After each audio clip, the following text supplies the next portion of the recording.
Penguin Random House Audio presents Old Venus, edited by George R.R. Martin and Gardner Dozois. Performed by an ensemble cast.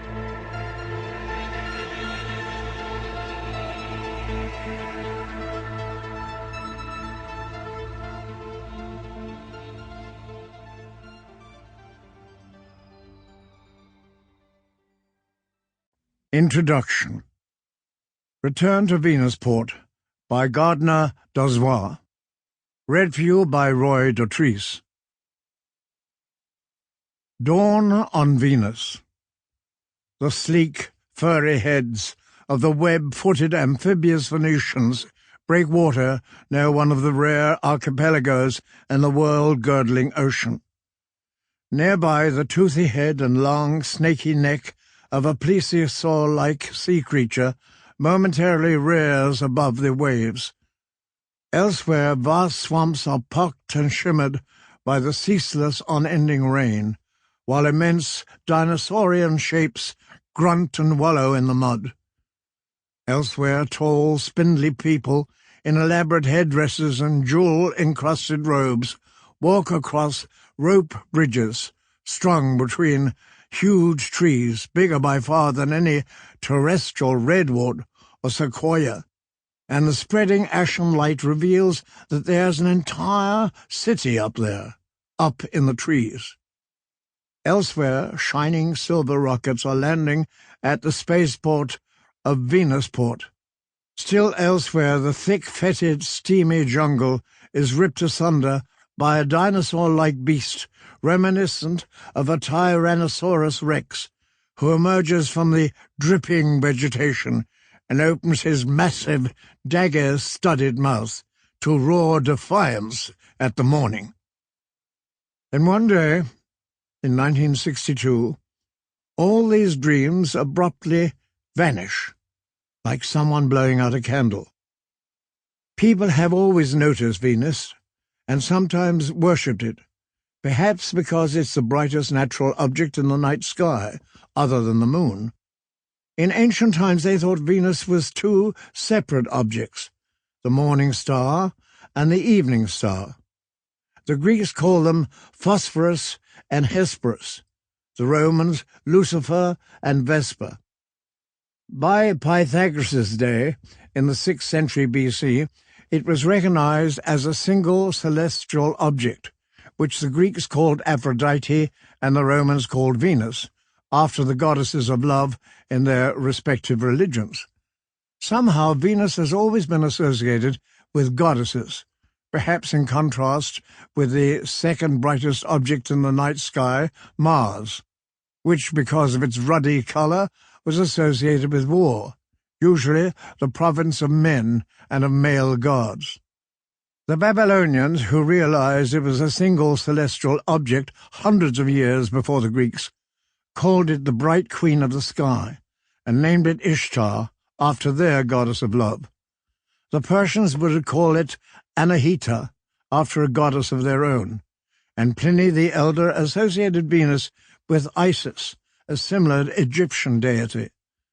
This earned it a nickname, still occasionally used, the planet of love. When telescopes were invented, Venus could be seen to present a bright but featureless face to observation, and the idea slowly developed that Venus was shrouded in a permanent layer of clouds, unlike Mars or Mercury or the Moon, and speculation as to what might be beneath the swaddling clouds began, earning Venus its other nickname, the planet of mystery. Clouds meant rain, and a planet permanently shrouded in clouds must certainly be a planet where it rained a lot. Just as future speculation about Mars was shaped by American astronomer Percival Lowell, who trained telescopes on Mars and believed that he saw canals there. Most future speculation about what lay beneath the clouds of Venus was shaped and given direction by Swedish chemist Svante Arrhenius, who speculated, in his 1918 book, The Destinies of the Stars, that the Venusian clouds must be composed of water vapour, and went on to say that everything on Venus is dripping wet. A very great part of the surface of Venus is no doubt covered with swamps, corresponding to those of the Earth in which the coal deposits were formed. The temperature on Venus is not so high as to prevent a luxuriant vegetation. The constantly uniform climatic conditions which exist everywhere result in an entire absence of adaptation to changing exterior conditions. Only low forms of life are therefore represented, mostly, no doubt, belonging to the vegetable kingdom, and the organisms are nearly of the same kind all over the planet. This idea that the surface of Venus was covered with swamps, making it resemble Earth in the Carboniferous period, would be the ruling paradigm for almost the next 50 years, along with the related idea that Venus was an ocean world, perhaps consisting only of one world-encircling sea. So pervasive was this vision that as late as 1964, Soviet scientists were still designing the Venera Venus probes for the possibility of landing in liquid water. As a subgenre of the planetary romance slowly precipitated out of the older body of pulp adventure, the swamps grew jungles and dinosaurs, and the seas grew monsters. In the heyday of the planetary romance, also called sword and planet stories, roughly between 1930s and the 1950s, the solar system swarmed with alien races and alien civilizations as crowded and chummy as an elk's picnic, with almost every world boasting an alien race that it would be possible for a Terran adventurer to have sword fights or romances with, even Jupiter and Saturn and Mercury. Mars always claimed pride of place, and was the preferred setting for most planetary romances. But Venus wasn't far behind.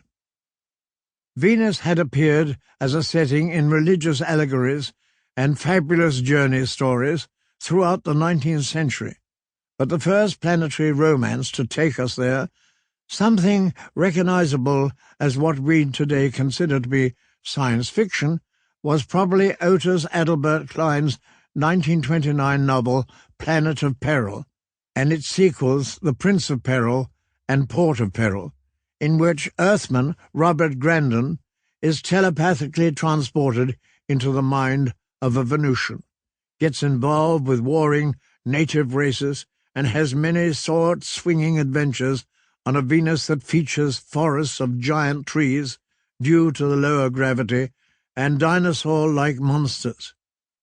Klein's novels were almost certainly inspired by Edgar Rice Burroughs' A Princess of Mars, which took a similarly swashbuckling Earthman to the red planet called Barsoom by Burroughs, and which had been a sensation upon its publication in 1915. Burroughs would retaliate by sending his own Terran adventurer, Carson Napier, to Venus in 1932 in his Pirates of Venus and its 4 sequels, and the era of the planetary romance was launched.